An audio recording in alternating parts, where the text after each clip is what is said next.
Thalès, ah, ce nom dit sûrement quelque chose, n'est-ce pas? Des souvenirs de cours de géométrie sans doute. Mais ce qu'il faut savoir, c'est que derrière ce théorème se cache un outil incroyablement puissant et beaucoup plus simple qu'il n'y paraît. Allez, on va décortiquer ensemble ce fameux secret de la proportionnalité. Regardez bien ces trois figures. À première vue, elles n'ont pas grand-chose à voir. Ici, un petit triangle emboîté dans un grand, là, deux triangles qui forment une sorte de sablier. Et pourtant, elles obéissent toutes à un seul et même principe géométrique. C'est ça la grande question. Si on arrive à percer ce secret, on débloque l'un des outils les plus utiles de toute la géométrie. Et c'est précisément ce qu'on va faire aujourd'hui. Voici notre feuille de route. D'abord, on va aller à l'essentiel, au cœur de l'idée. Puis, on verra comment ça s'applique concrètement au triangle. Ensuite, on va inverser la logique avec ce qu'on appelle la réciproque. Et enfin, on découvrira que ce principe va bien plus loin que les triangles. C'est bon? Alors on y va? Parfait. Entrons dans le vif du sujet. Avant de se lancer dans les formules et les calculs, il est absolument essentiel de bien saisir l'idée fondamentale, le véritable moteur du théorème de Thalès. Bon, voilà la définition officielle. Elle peut paraître un peu académique, mais en réalité, l'idée est très visuelle. Imaginez simplement deux lignes qui se croisent, comme un X. Maintenant, prenez deux autres lignes bien parallèles entre elles et faites-les traverser ce X. C'est tout. Et voilà, tout est là. Si on ne devait retenir qu'une seule chose, ce serait celle-ci.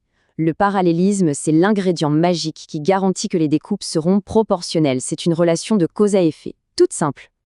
Attention, pour que la magie opère, il faut bien ces trois conditions.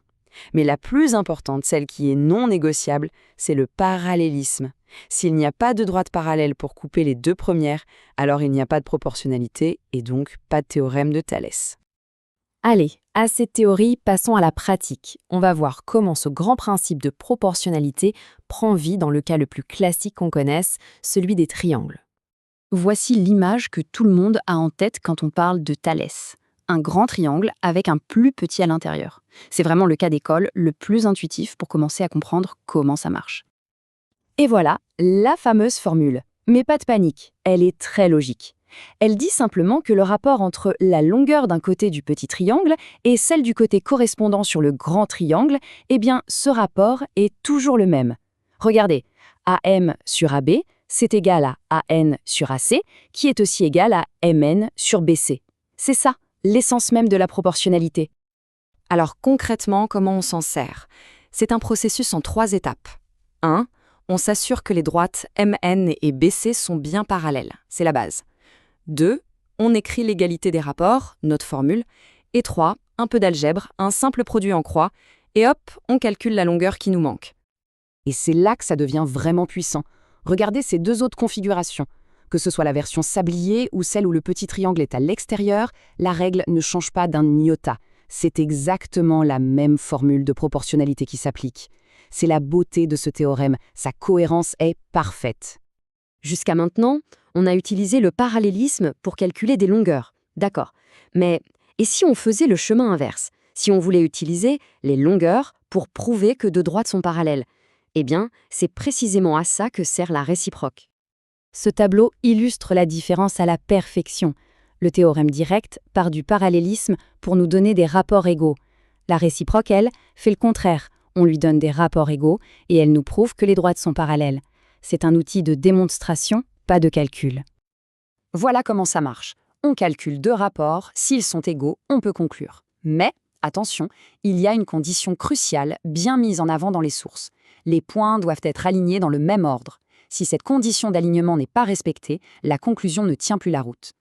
On pourrait penser que Thalès est une affaire de triangle et c'est tout. Mais en réalité, le concept est si fondamental qu'il s'applique à d'autres figures. Prenons l'exemple du trapèze pour voir. Ici, on a un trapèze, avec ses deux bases parallèles. Si une droite vient couper les deux autres côtés, on se retrouve exactement dans notre configuration de départ, des droites parallèles qui en coupent d'autres. La logique de Thalès va donc s'appliquer à nouveau. La règle est donc très simple. La ligne qui coupe va découper les deux côtés non parallèles en plusieurs segments. Et sans surprise, ces segments seront proportionnels entre eux. Ce qui nous donne cette formule. Le rapport des segments à gauche, AM sur MD, est exactement le même que le rapport des segments à droite, BN sur NC. C'est encore et toujours le même principe de proportionnalité qui est à l'œuvre. Donc au final, ce qu'il faut retenir, c'est qu'il ne faut pas voir Thalès comme une simple formule à apprendre par cœur. C'est bien plus que ça. C'est un concept, une façon de penser la géométrie, de voir les liens invisibles entre les formes grâce au pouvoir des droites parallèles. Alors, si on devait résumer en 3 points clés.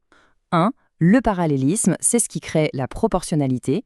2. Le théorème est un véritable couteau suisse, il sert à la fois à calculer et à prouver. Et 3. Son principe est si fondamental qu'il s'applique bien au-delà du simple triangle. C'est une chose de comprendre la règle mathématique. Mais la vraie question, c'est où est-ce que cette idée se cache dans le monde qui nous entoure, une fois qu'on a fermé les livres?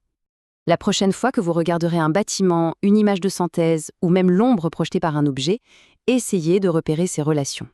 On est prêt à parier que vous serez surpris de voir à quel point notre monde est construit sur ces simples règles de proportionnalité.